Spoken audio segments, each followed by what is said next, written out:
en tant que représentant de la direction de l'environnement de Béjaïa, nous remercions infiniment l'université de nous avoir invités à ce congrès. Donc, concernant l'intitulé de notre exposition, ça sera la réglementation et les oiseaux et la réglementation algérienne. C'est impossible de faire toute la réglementation qui concerne les oiseaux. Au moins, nous avons choisi ceux qu'on a considérés qui sont essentiels.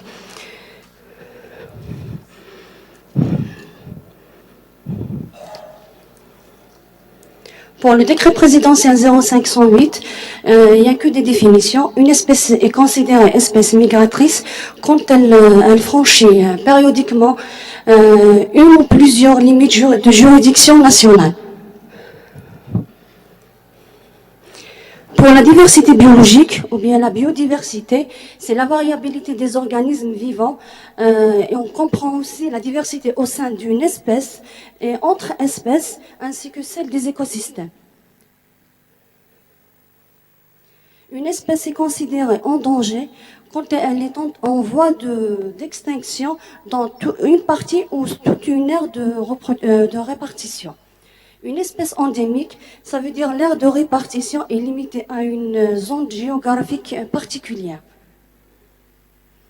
Une espèce est considérée menacée quand elle risque de disparaître dans un avenir prévisible, dans une partie ou tout l'aire de répartition. Si les facteurs de déclin ils sont toujours persistants.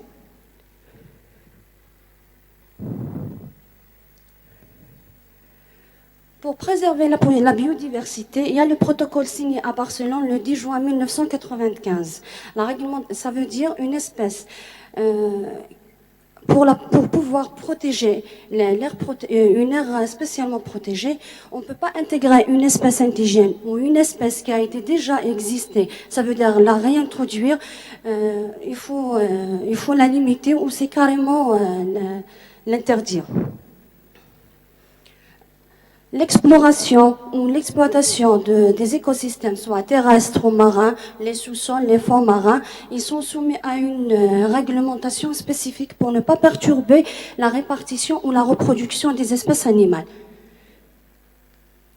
C'est la même chose pour la pêche, la chasse, la capture d'animaux et la récolte des végétaux et surtout la vente des animaux, le commerce d'animaux et une partie des animaux et les réglementer.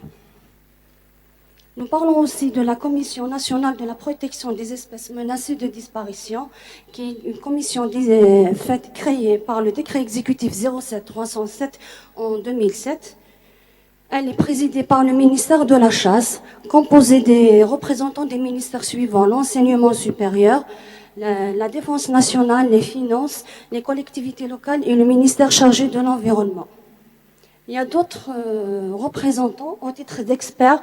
Nous avons l'INRA, nous avons l'Institut national des recherches forestières, le Centre national de la biodiversité et du développement des ressources biologiques.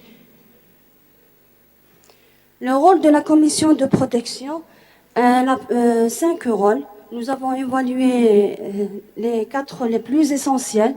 Ça concerne, elle commande toute recherche ou étude sur les méthodes de dénombrement, l'aménagement d'habitat et sur les mesures de préservation des espèces menacées de disparition. Elle évalue les mesures de protection, de repeuplement et surtout à la base des travaux réalisés par les établissements de recherche. Elle établit une base de données sur les effectifs des espèces, leur aire de reproduction et leur évolution. Et elle s'assure de l'efficacité du dispositif de gestion et de suivi des effectifs et des espèces et leur habitat.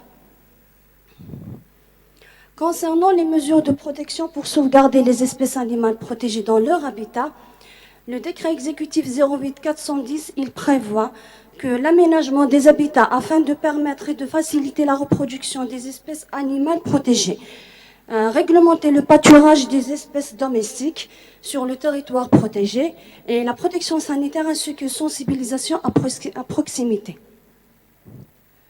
Pour la préservation, nous avons quelques espèces ici protégées, telles que le faucon pèlerin, l'outarde ou bara. Quand on dit une espèce domestique, c'est celle qui joue un rôle dans l'équilibre naturel, celle qui est menacée d'extinction et celle qui revêt un intérêt scientifique et culturel, telle que la cigogne blanche, la cigogne noire, le flamant rose. Et nous avons quelques espèces d'autres. Le tistarda, le hubara,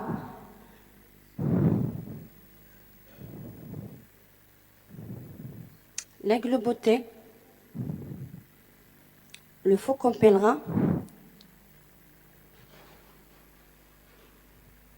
Et on termine par le chardonneret élégant. Merci pour votre attention.